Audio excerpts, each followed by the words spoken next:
Je m'appelle Ada Ezigwe, je viens de Nui, une région située dans l'un des États du Nigeria. Pendant 15 ans, j'y occupe une position unique au sein d'un puissant réseau de sorcellerie qui opère dans toutes les régions du sud-est et du sud-sud du pays. Mon rôle était quelque chose que la plupart des chrétiens ne réalisent même pas. J'étais le coordinateur des opérations spirituelles saisonnières. Ma responsabilité était de planifier et d'exécuter des attaques surnaturelles à des dates précises, notamment pendant les périodes de fête. Je supervise les actions lors de Pâques, du Nouvel An, des fêtes, des récoltes et principalement de Noël. Ce que je vais révéler maintenant est quelque chose que le royaume des ténèbres préfère regarder complètement secret. Pour beaucoup, le réveillon de Noël n'est qu'un moment de fête et de joie. Mais pour ceux qui opèrent dans l'ombre, comme moi, cette nuit représentait l'une des fenêtres d'attaque les plus tragiques de toute l'année. Cependant, il y avait 4 prières que certains chrétiens ont prises la veille de Noël, ce qui les rendait complètement inaccessibles à toute mission maléfique que nous envoyions. Il ne s'agissait pas de prières ordinaires, mais de déclarations puissantes et ciblées, capables d'anéantir toute attaque spirituelle, avant même qu'elle ne s'en approche. Si vous avez déjà remarqué que des choses étranges se produisent souvent à cette période de l'année, si vous avez hâte confront à des maladies, et inexpliquées juste après les vacances, si des conflits familiaux éclatent toujours à Noël, si des problèmes financiers surviennent mystérieusement en janvier, ou si des accidents ou des quasi-accidents surviennent lors d'un voyage pendant cette période, ce que je m'apprête à partager pourrait complètement transformer cette réalité. Je vais vous emmener dans le royaume des ténèbres et vous montrer exactement ce qui se passe la veille de Noël. Ensuite, je révélerai les mots exacts qui détruisent toute attaque spirituelle dans le monde occulte. Nous savions quelque chose que la plupart des chrétiens ignorent. La veille de Noël est une période où l'atmosphère spirituelle est extrêmement chargée. Ce n'est pas seulement une occasion de célébration et de joie, mais aussi d'intenses activités spirituelles des deux côtés. Pendant que les fidèles se rassemblent en famille, échangent des cadeaux, partagent des repas et regardent les programmes télévisés, nous sommes dans nos coven, et les scènes des opérations minutieusement planifiées. Pourquoi Noël en particulier? Parce que c'est à ce moment-là que les chrétiens sont le plus distraits. C'est à ce moment-là qu'ils croient que Dieu se repose. C'est alors qu'ils pensent que, parce que c'est une nuit sacrée, rien de grave ne peut arriver. Et c'est précisément cette hypothèse que nous avons explorée pendant 15 ans. Je coordonne des attaques contre plus de 350 familles rien que la veille de Noël. Je supervise l'envoi d'esprits de division familiale, de destruction financière, de maladies qui se manifesteraient en janvier, d'accidents pour les voyageurs et même de morts pour des cibles précises. Mais il y avait un groupe de chrétiens que nous ne pouvions jamais atteindre, quoi que nous fassions. Peu importe le nombre de sorcières que nous nommions, peu importe la puissance de nos rituels, lorsque ces filles priaient d'une manière spécifique la veille de Noël, toutes nos missions étaient anéanties avant même que nous les atteignions. J'expliquerai chacune de ces prières, comment elles fonctionnent, et pourquoi le royaume des ténèbres craint tant ceux qui connaissent ses secrets. La première prière qui a détruit toute attaque de Noël était ce que nous appelions la prière de couverture par le sang. Il ne s'agissait pas d'une mention superficielle du sang de Jésus, mais d'une application du libori et dit-il de ce sang sur soi-même, sa famille, ses biens et même ses mouvements pendant la période de Noël. Dans le monde spirituel, le sang crée une barrière. Lorsque nous nous sommes approchés d'une maison la veille de Noël, pour lancer une opération, la première chose que nous avons rencontrée était cette frontière spirituelle. La plupart des chrétiens n'avaient que peu de barrières, voire aucune protection. Leur maison était spirituellement ouverte et nous pouvions y entrer sans difficulté. Mais lorsque nous sommes tombés sur une maison où quelqu'un avait spécifiquement appliqué le sang de Jésus la veille de Noël, c'était comme si nous nous heurtions à un mur de feu invisible. Le sang se manifestait dans le monde spirituel comme un bouclier, une enveloppe impénétrable, et peu importe nos efforts, nous ne pouvions pas le pénétrer. Je vais vous parler de la famille Okonko d'Azaba, dans l'état du Delta. Ils ont eu 5 enfants et leur père, Papa Okonko, était un homme d'affaires prospère, propriétaire de 3 magasins de meubles pendant 5 années consécutives. Cependant, la famille a été confrontée à des catastrophes récurrentes à Noël. 1 an plus tard, le fils N a été victime d'un grave accident le lendemain de la fête. Dans une autre, la fille a développé une mystérieuse maladie la veille de Noël que les médecins ne pouvaient pas expliquer. À une autre occasion, le magasin principal a pris feu le 26 décembre. Et lors d'un autre Noël, le pape Okonko lui-même a failli mourir étouffe le 25 au matin. Ce qu'il ne savait pas, c'est qu'un parent du village avait engagé notre clan spécifiquement pour détruire cette famille. L'objectif était de s'assurer qu'il ne passe jamais un Noël tranquille. Le parent était jaloux du succès de Papa Okonko et voulait le voir ruine jusqu'à ce que, dans les années 1960, quelque chose change. Mama Okonko a participé à une conférence de prière où un pasteur a parlé précisément de la couverture de sang. La veille de Noël de cette année-là, à 23h30, elle a réuni toute la famille. Il a emmené sa fille de 19 ans et a parcouru chaque pièce de la maison, chaque véhicule et chaque magasin, appliquant le sang de Jésus et faisant des déclarations précises. Ce n'était pas simplement un « je couvre cette maison du sang de Jésus ». Elle a dit « j'applique le sang de Jésus sur cette maison comme revêtement permanent. J'applique le sang sur les encadrements de portes et les fenêtres, tout comme les Israélites le faisaient en Égypte. J'applique le sang sur chaque membre de cette famille en nommant leur nom.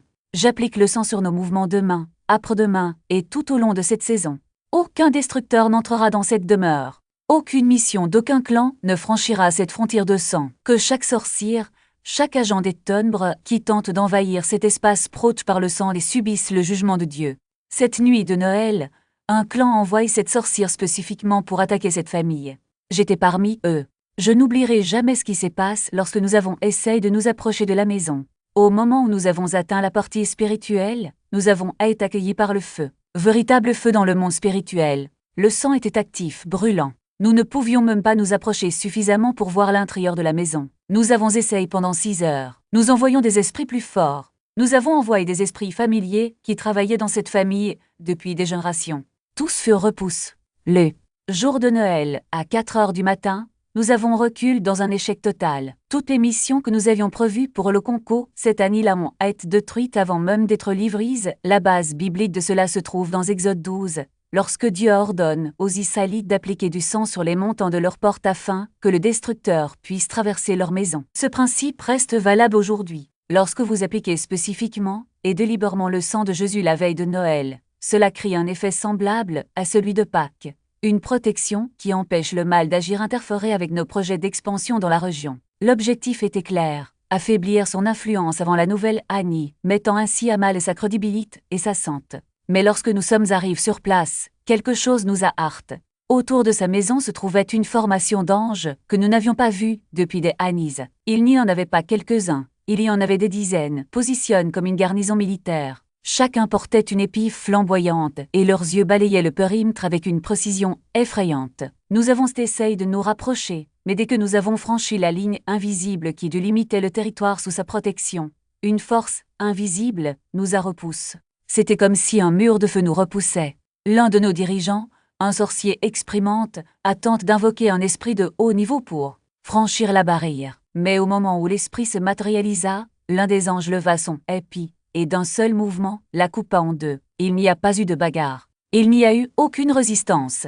Ce fut une exécution instantanée, comme si cet être n'avait jamais existé cette nuit-là. Nous avons compris une vérité que beaucoup de chrétiens ignorent. Les anges ne sont pas des figures décoratives. Ils constituent la première ligne de défense spirituelle. Lorsque vous priez pour la protection angique, vous ne faites pas une vague demande. Vous activez une armée entraînée pour la guerre. Et le plus impressionnant, c'est qu'ils n'agissent pas de leur propre initiative.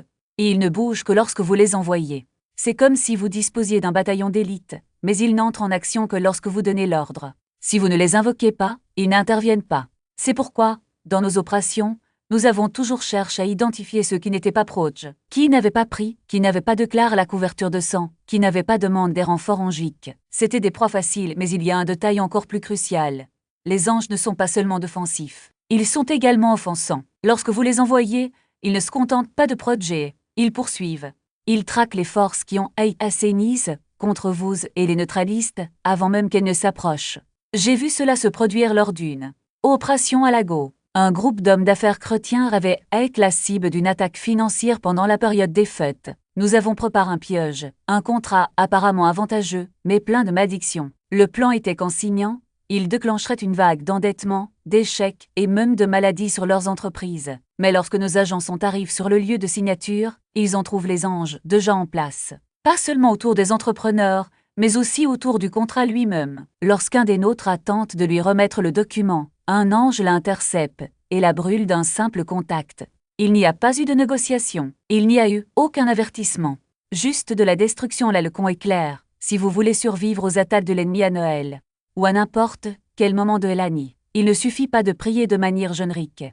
Vous devez être précis. Vous devez utiliser les ressources que Dieu a déjà mises à votre disposition. Et l'un des plus puissants est l'envoi d'anges guerriers. Mais comment procéder correctement? Il ne s'agit pas simplement de dire « Dieu envoie des anges pour me protéger ». C'est trop vague.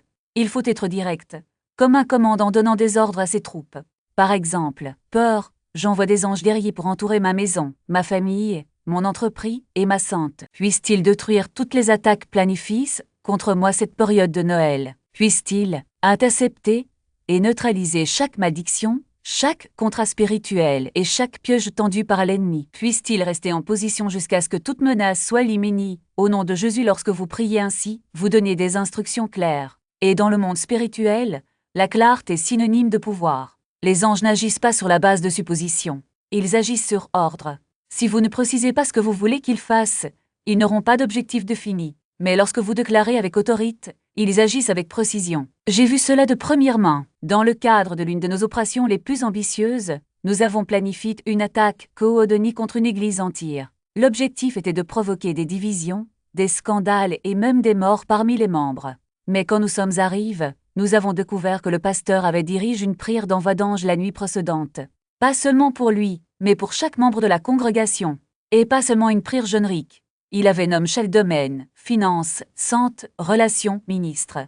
Lorsque nous avons essayé d'exécuter notre plan, les anges étaient déjà là. Ils n'ont pas seulement bloqué nos attaques, ils les ont inversées. Chaque malédiction que nous lancions revenait 2 fois plus fort. Ce fut un désastre. Cette nuit-là, nous avons perdu 3 de nos meilleurs opérateurs et les autres auront dû battre en retraite. Ce que je veux que vous compreniez, c'est que Noël n'est pas seulement un moment de fête. C'est un champ de bataille. Et si vous n'êtes pas armes, si vous n'êtes pas proche, si vous n'utilisez pas les ressources que Dieu vous a données, vous serez une cible facile. Mais la bonne nouvelle est que vous n'êtes pas obligé d'affronter cette situation seul.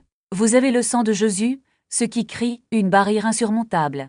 Vous avez les anges, qui sont une force militaire à votre disposition. Et vous avez le pouvoir donné par Christ de détruire toute attaque de l'ennemi. Ce qui manque souvent, c'est l'action. Il s'agit de la décision non seulement de regarder cette vidéo, mais aussi de mettre en pratique ce qu'il enseigne. C'est le courage de déclarer haut et fort que vous ne serez pas une victime, alors faites-le maintenant. Arrêtez-vous un instant et priez avec moi. Dis, peur, j'envoie des anges guerriers pour entourer ma vie, ma famille et tout ce qui m'appartient.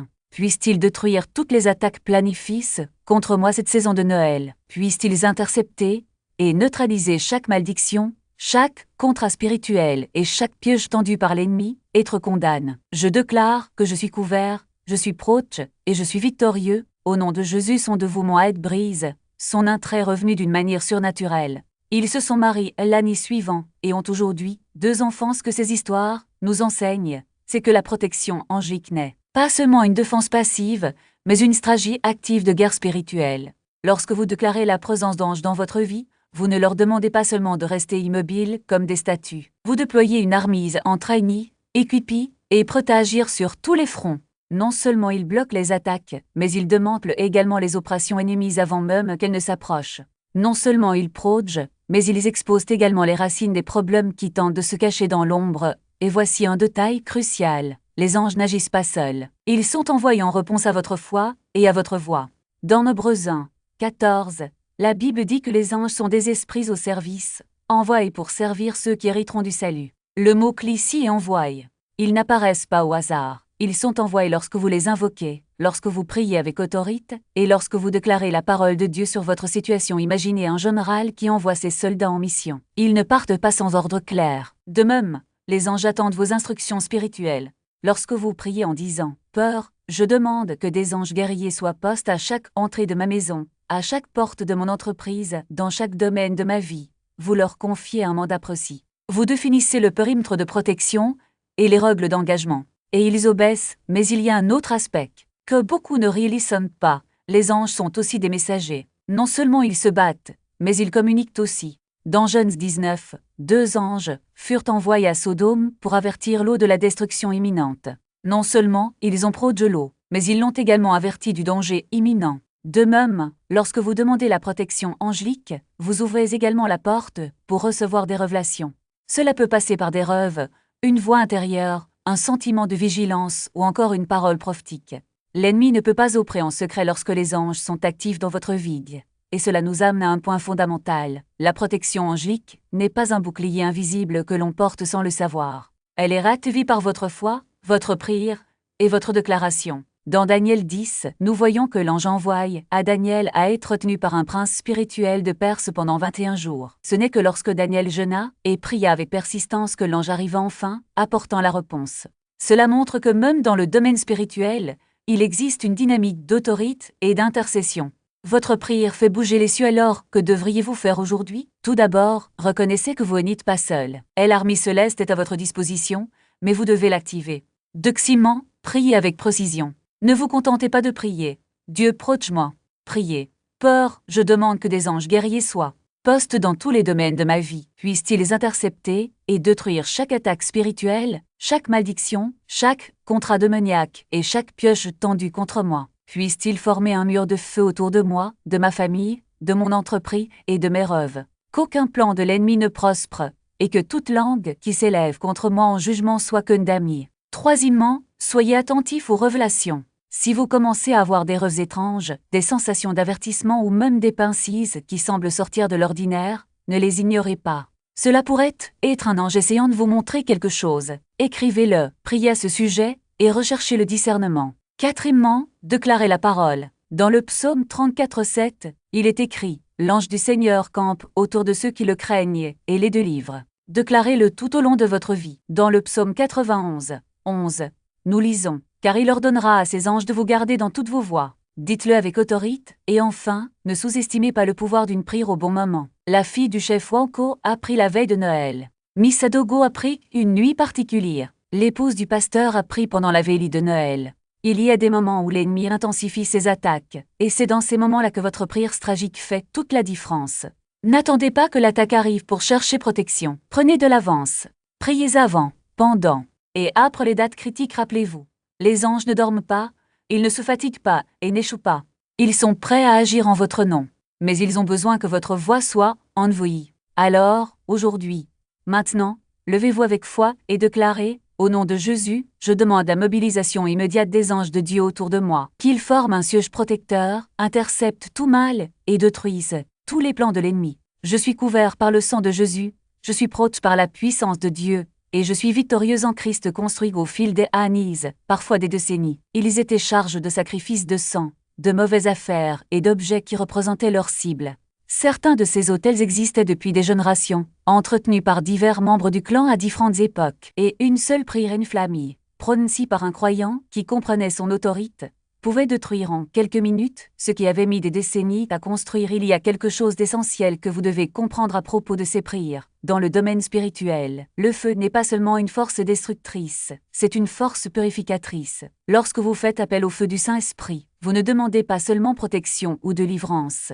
vous déclarez la guerre à toutes les structures de malédiction qui ont été construites contre vous. Ce feu ne brûle pas seulement des objets ou des autels, il brûle des serments, des pactes, des liens spirituels et même des souvenirs démoniaques graves dans l'atmosphère spirituelle. Rappelez-vous ce qui est arrivé au prophète Élie sur le mont Carmel. Lorsqu'il fit descendre le feu du ciel, ce n'était pas seulement pour consumer le sacrifice, c'était pour dénoncer le mensonge, briser la domination et restaurer l'adoration du vrai Dieu. De même, lorsque vous priez avec le feu, vous ne demandez pas seulement un miracle, vous revendiquez un territoire, démantelez des forteresses et refermez la souveraineté de Dieu sur votre vie, votre famille et votre avenir. Mais il y a un détail que beaucoup ne réalisent pas. Le feu spirituel n'a pas besoin de permission pour agir. Cela ne dépend pas de la foi de l'ennemi, ni de la force des démons qui travaillent contre vous. C'est un ordre direct du trône de Dieu. Quand vous dites « Feu du Saint-Esprit, descendez », vous ne demandez pas, vous commandez. Et ce commandement a du poids parce que vous parlez avec l'autorité du Christ. Je vais vous raconter un autre cas qui illustre cela. Il y avait un homme nommé Daniel, qui luttait depuis des années contre une maladie dégénérative. Les médecins ne parvenaient pas à expliquer pourquoi son corps se détériorait si rapidement.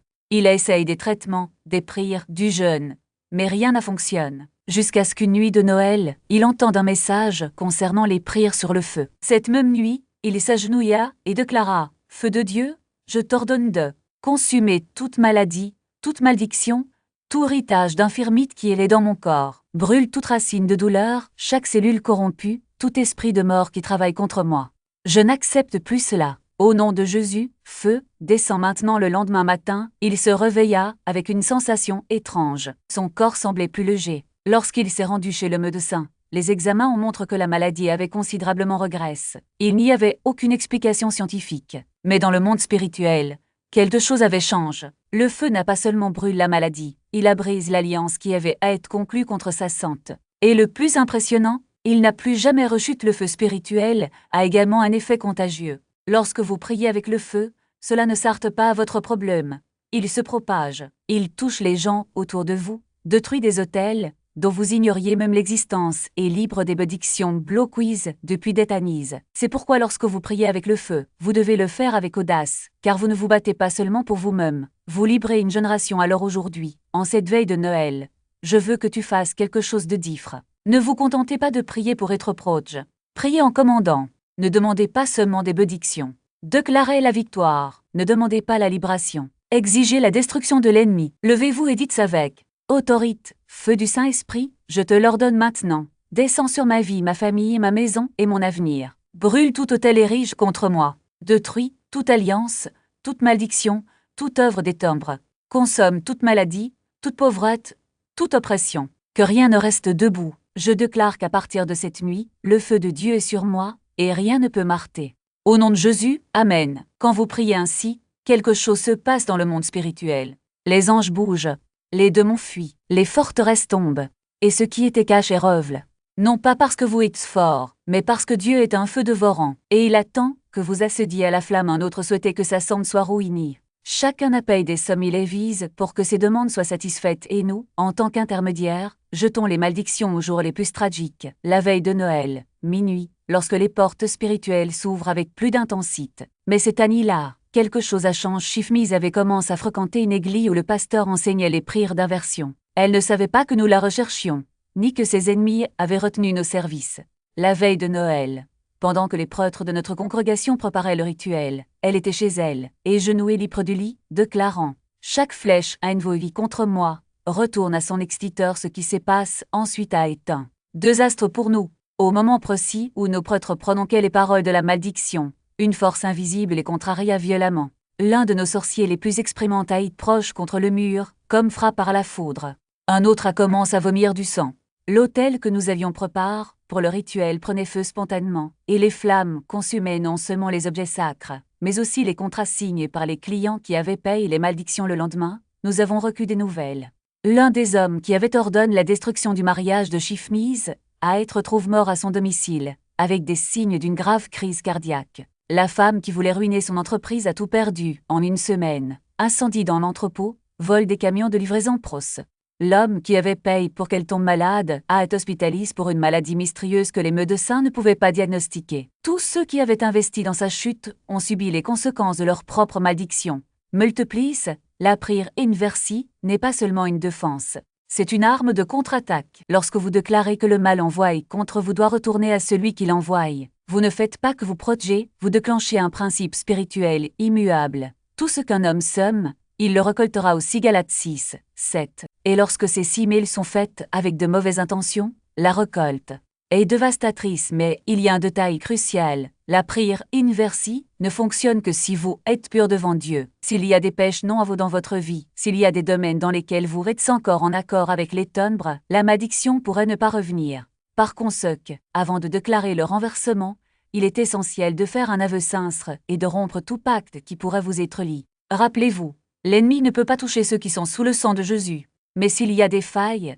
il les exploitera. Pratiquons ensemble. Reptez après moi, avec autorité. Je déclare que chaque flèche théorie sur moi, chaque malédiction m'envoie, chaque plan de destruction, retourne désormais à son exditeur. Que ce qui a été préparé pour moi tombe sur celui qui la prépare. Que la douleur prévue pour moi soit ressentie par ceux qui l'ont désiré. Que la pauvreté envoyée contre moi soit vécue par ceux qui l'ont payé. Que la maladie qui m'était destinée consume ceux qui l'ont invoquée. Au nom de Jésus, j'ordonne renversement total maintenant.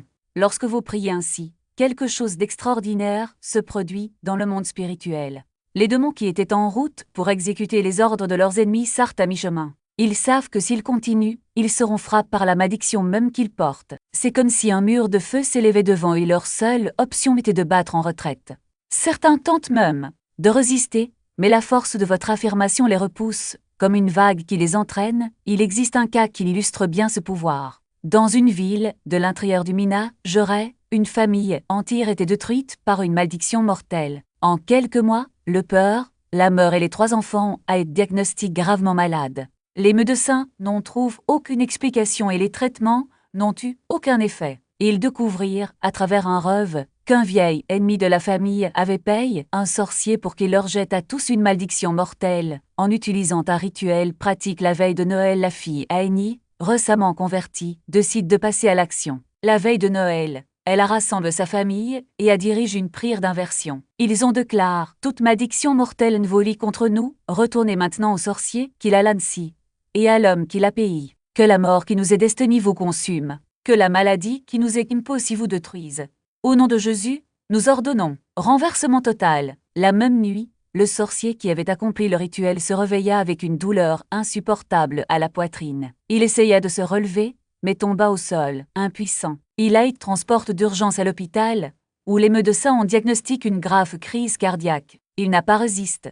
L'homme qui avait payé pour la malédiction, à son tour, fut retrouvé mort dans son lit le lendemain, le visage déformé par une expression de terreur. La famille, en revanche, commençait à se rétablir. Les examens médicaux montrent que les maladies avaient régressé de manière inexplicable. En quelques mois, tout le monde était guéri. La prière de renversement n'est pas une vengeance.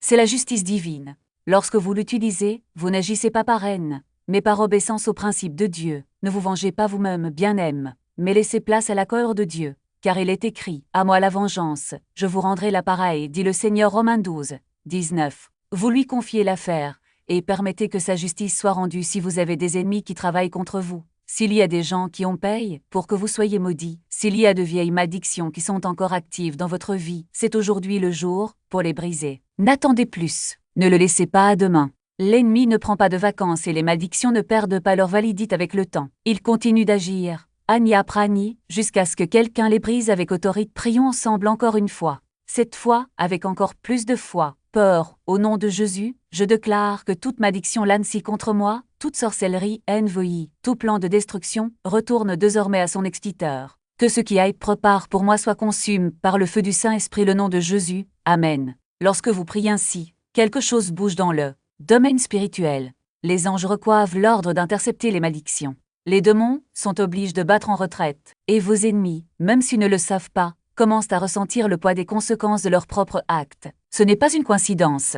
C'est la main de Dieu agissant en réponse à votre foi. Tout ce qu'il pouvait, prier, jeûne, même de nager dans une autre ville. Mais année après année, le chemin se repte, jusqu'à ce que, à la 24e année, la matriarche de la famille, Donna Adelaide, décide qu'elle ne l'accepterait plus. Elle a rassemblé ses enfants et petits-enfants et a dit « Assez, c'est assez. Cette année, nous brisons cette malédiction une fois pour toute. » La veille de Noël, la famille s'est réunie pour une veillée de prière. Donna Adelaide a non seulement prié, mais a également enseigné à chacun comment activer le pouvoir du renversement spirituel. Elle a commencé par déclarer « Au nom de Jésus, je brise toutes les malédictions de Noël qui nous hantent depuis 23 ans. Je décrète que chaque flèche taillée sur cette famille reviendra à celui qui l'envoie avec une force multiplie. » Chaque membre de la famille a repris les paroles avec foi, et quelque chose d'extraordinaire s'est produit dans le domaine spirituel. Les esprits envoyés contre eux depuis des années étaient non seulement bloqués, mais également renvoyés avec une intensité écrasante. Cette même nuit, alors que la famille dormait paisiblement, les responsables des attaques ont commencé à récolter ce qu'ils avaient semé le lendemain. L'homme, qui avait engagé des sorciers pour maudire la famille Adelaide, fut victime d'un accident vasculaire cérébral. Celle qui avait payé un esprit de division pour détruire le mariage des enfants de Donna Adelaide a vu sa propre fille divorcée en moins d'un mois. L'homme d'affaires qui avait planifié la ruine financière de la famille a tout perdu dans une arnaque qu'il avait lui-même orchestrée contre d'autres. Et le plus impressionnant, le sorcier en chef qui coordonnait les attaques contre la famille est décédé subitement la veille de Noël. Sans explication médicale, à partir de cette année-là, le Noël maudit de la famille Adelaide se transforme en Noël de la victoire. Non seulement ils ont cessé d'être attaqués, mais ils ont également commencé à prospérer de manière surnaturelle. Les affaires se sont développées, la santé s'est renforcée et les relations ont été rétablies. Plus important encore, ils ont compris qu'ils ne brisaient pas seulement une malédiction, mais qu'ils activaient un principe spirituel éternel. Lorsque vous priez avec autorité, déclarant le renversement des attaques, vous ne faites pas que vos projets, vous déclenchez la justice divine. L'ennemi ne peut échapper aux conséquences de ses propres projets. La Bible dit dans Proverbe 26-27, « Celui qui creuse une fosse y tombera, et celui qui roule une pierre, elle reviendra sur lui. » Et dans Galates 6-7, « Ne vous y trompez pas, on ne se moque pas de Dieu, car tout ce qu'un homme sème, il le récoltera aussi. » Si vous avez à être confronté à des phénomènes de destruction à des dates précises, comme Noël, des anniversaires ou d'autres occasions, sachez que ce n'est pas une coïncidence. C'est une attaque spirituelle planifiée. Mais la bonne nouvelle est que vous avez l'autorité en Christ pour renverser cette situation. Priez ainsi. Père, je décrète que toute attaque envoyée contre moi à cette date revienne maintenant à celui qui l'envoie. Que toute malédiction, chaque maladie, chaque pauvreté, chaque division revienne à celui qui l'a envoyé avec une force multiplie. Que ceux qui m'ont creusé des fosses tombent dedans. Que ceux qui m'ont tendu des pièges soient attrapés par eux. Au nom de Jésus, Amen. Lorsque vous faites cela, vous ne faites pas que prier. Vous activez un mécanisme spirituel infaillible. L'ennemi ne peut pas gagner lorsque vous opérez sous l'autorité de Jésus. Il est obligé de battre en retraite, et ses plans sont détruits par la force même qu'il a utilisée contre vous. C'est la loi des 6 000 et de la récolte en action. Et qu'à marche à chaque fois si vous avez des témoignages sur la façon dont la prière d'inversion a changé votre vie, partagez-les dans les commentaires. Et si vous faites face à des attaques spirituelles, déclarez maintenant. Toute attaque contre moi revient à l'extincteur au nom de Jésus. Parce que lorsque vous parlez avec foi, le ciel bouge, la terre tremble et l'enfer recule. Et c'est votre victoire garantie tôt le matin. C'est à cette époque que les autels des ténèbres sont à leur apogée, l'encombre addiction et piège contre les familles et les destins. Lorsque vous priez, pendant cette période, vous interceptez l'ennemi au moment où il est le plus vulnérable, parce qu'il ne s'attend pas à ce que quelqu'un soit en veille spirituelle précisément au moment où il croit avoir le contrôle, mais il ne suffit pas de simplement prier. Vous devez agir avec précision. L'application du sang de Jésus n'est pas un geste symbolique, c'est une déclaration de guerre spirituelle. En noyant d'huile les portes et les fenêtres, vous marquez un territoire. Chaque chute représente une barrière que l'ennemi ne peut franchir sans être détruit. Et quand vous dites par le sang de Jésus, ce n'est pas une phrase creuse, c'est un décret qui active la puissance de la croix, la même puissance qui a désarme les principautés, et les puissances lors de la résurrection le même sérieux, doit être appliqué lorsqu'on demande l'intervention des anges. Ne demandez pas ange de manière générique, soyez précis. Peur, envoie des anges guerriers patrouiller chez moi, dans ma voiture, sur mon lieu de travail. Puissent-ils intercepter chaque attaque avant qu'elle ne m'atteigne? Puissent-ils détruire chaque flèche taillerie sur ma famille? Puissent-ils veiller sur mes enfants, mon conjoint, mon entreprise? N'oubliez pas, les anges n'agissent pas seuls. Ils sont envoyés lorsque vous, en tant qu'enfant de Dieu, exercez votre autorité, faites la demande avec foi, et quand vient le temps de libérer le feu du Saint-Esprit, ne soyez pas timide. Le feu n'est pas une demande polie, c'est un ordre. Vous ne demandez pas la permission. Vous déclarez la destruction. Dites, feu du Saint-Esprit, partez maintenant. Brûlez chaque autel où mon nom a été prononcé. Consommez chaque photographie, chaque objet, chaque représentation de moi dans n'importe quel lieu de sorcellerie. Que tout pacte conclu contre moi soit réduit en cendres. Que toute malédiction soit brisée. Que chaque plan de l'ennemi soit contrecarré avant de quitter l'autel. Le feu ne revient pas. Il poursuit, consomme et purifie. Et lorsque vous priez ainsi, vous ne demandez pas seulement de la protection. Vous attaquez les bases ennemies, la prière de renversement est votre garantie que le mal n'aura pas le dernier mot. Lorsque vous déclarez retour à l'extincteur, vous ne faites pas que renvoyer une attaque. Vous activez une loi spirituelle immuable. Tout ce qui vous élance sera multiplié et renvoyé à l'extincteur. Si quelqu'un a tendu un piège, ce piège le piégera. Si quelqu'un lance une malédiction, cette malédiction le frappera 7 fois plus fort. Si quelqu'un planifiait sa ruine, ce plan se retournerait contre lui. Ce n'est pas une menace, c'est une promesse biblique. Celui qui creuse un puits, y tombera, et celui qui tente un piège, il sera pris. Proverbe 26-27. Maintenant, faites attention. L'efficacité de ces prières dépend non seulement des paroles que vous prononcez, mais aussi de la conviction avec laquelle vous les prononcez. Si vous priez en doutant, l'ennemi le remarque.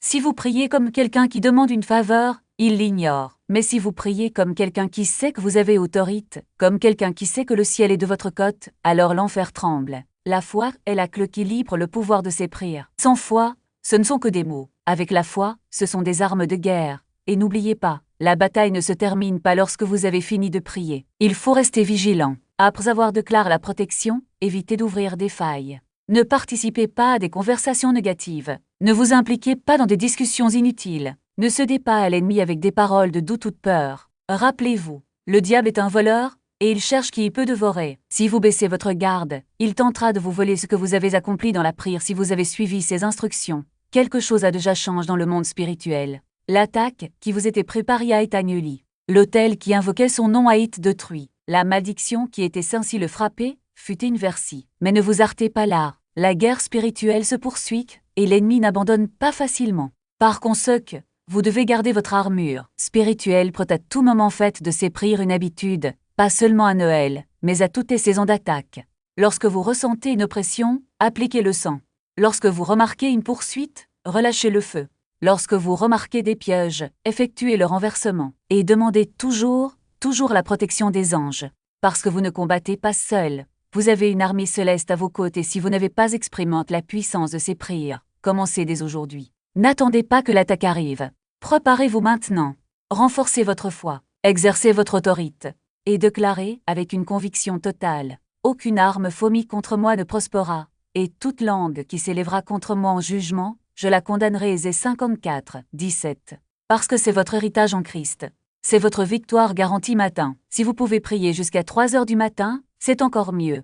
Cela démontre que leurs prières sont actives pendant les périodes d'attaque pointe. Enfin, continuez ces prières tout au long de la période de Noël. Pas seulement la veille de Noël. Priez le jour de Noël. Priez le lendemain. Continuez jusqu'au Nouvel An, en maintenant votre couverture jusqu'à ce que l'activité spirituelle de la saison soit passée. Avant de terminer, je veux m'adresser directement à vous qui êtes attaqués à Noël depuis des années. Je sais que tu as essayé beaucoup de choses. Je sais que tu as déjà jeûné. Je sais que tu as déjà prié. Et je sais que j'ai peut-être même doute que Dieu écoutait. Mais le problème n'était pas Dieu. Le problème n'était pas sa foi. Le problème était que vous ne connaissiez pas les prières spécifiques qui neutralisent les attaques de Noël. Maintenant vous le savez. Vous avez la stratégie complète, les principes, le bon moment et l'autorité. Ce Noël pourrait être différent. Ce Noël pourrait être l'année où la malédiction sera brisée. Ce Noël pourrait être l'année où l'attaque cessera. Ce Noël pourrait être l'année où vous ferez l'expérience d'une paix, d'une joie et d'une célébration sans peur. Le royaume des ténèbres ne veut pas que vous ayez cette connaissance. Ils ne veulent pas que vous fassiez ces prières. Ils ne veulent pas que vous soyez proches, couverts, armes et dangereux. Mais c'est trop tard. Vous avez déjà reçu la vérité. Et la vérité est une arme qui libre. Si ce message vous a ouvert les yeux, je veux vous demander de faire quelque chose. Partagez cet enseignement avec tous les croyants que vous connaissez. Il y a des personnes dans votre vie qui souffrent d'attaques de Noël depuis des années. Ils ont besoin de cette révélation. Ils ont besoin de ces prières. Ne le gardez pas pour vous. Envoyez le lien, partagez-le dans vos groupes, publiez-le sur vos réseaux. Vous pouvez sauver le Noël de quelqu'un. Vous pouvez sauver une vie maintenant. Je veux que vous fassiez une dernière déclaration dans les commentaires. Écrivez ceci. Ce Noël, je suis intouchable. Je suis couvert. Je suis proche. Je suis arme. Lorsque vous rédigerez cette déclaration, vous scellerez tout ce que vous avez appris aujourd'hui. Vous mettrez en alerte le royaume des ténèbres. Vous n'ignorez plus vos stratégies. Nous ne sommes pas seulement une chaîne. Nous sommes un mouvement. Nous sommes une communauté de croyants qui refusent d'être des victimes. Nous sommes des guerriers armes de connaissance que l'ennemi voulait garder cachées. Et ensemble, nous brisons chaque alliance, détruisons chaque assaut et regardons les enfants de Dieu marcher dans la victoire que Christ a remportée pour eux. Je m'appelle Adé Higo. Pendant 15 ans, j'ai œuvré dans le noir, mais Jésus m'a trouvé. Jésus m'a sauvé. Et maintenant, je consacre ma vie à exposer ce que je pratiquais autrefois. Ce Noël, vous ne serez pas une victime. Ce Noël, vous serez arme. Ce Noël, chaque attaque contre vous sera détruite avant même qu'elle ne vous atteigne du royaume des ténèbres. Nous mettons en lumière des secrets. Jusqu'à la prochaine fois, restez couverts, en sécurité et dangereux. Que le Seigneur vous bénisse et vous garde. Que son visage brille sur vous. Que ce Noël soit le plus victorieux de toute votre vie. Au nom de Jésus. Amen.